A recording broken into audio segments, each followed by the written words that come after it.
Lorsque nous parlons de vestiges de la guerre froide dans le domaine de la géopolitique, beaucoup de Français pensent que ce sont des exagérations et qu'en réalité, tout cela appartient au passé.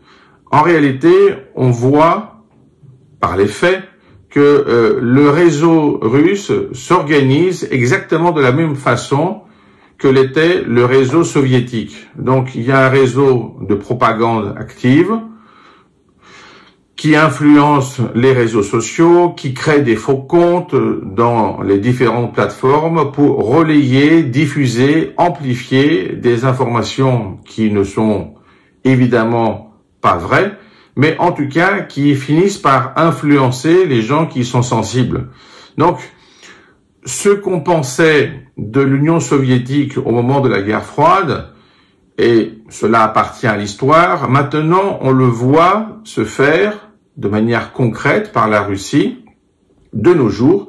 Donc on a finalement une sorte de pont entre le passé soviétique et le présent russe, avec les mêmes techniques, la même désinformation. La seule chose qui change, c'est qu'on utilise des moyens technologiques plus avancés.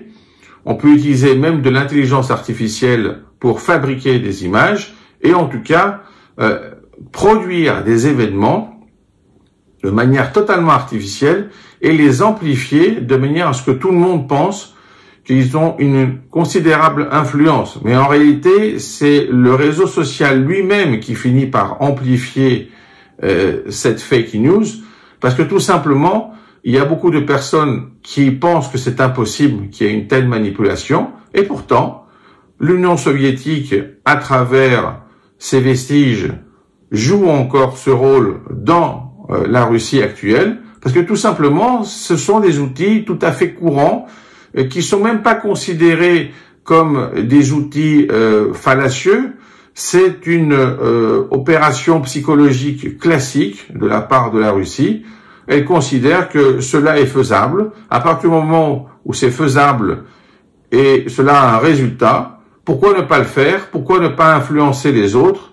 On l'a vu dans le cadre de la crise ukrainienne, on le voit dans le cadre de la crise au Moyen-Orient, et maintenant, on le voit de façon plus concrète dans le cadre de l'antisémitisme. Alors, il faut être prudent, il faut faire attention, ce n'est pas la peine de rediffuser des informations qu'on n'a pas vérifiées, et il faut faire attention, évidemment, non seulement aux faux comptes, mais aussi aux fausses plateformes qui installent des données qui n'ont pas de sens, et sur lesquelles reposent les témoignages des faux comptes.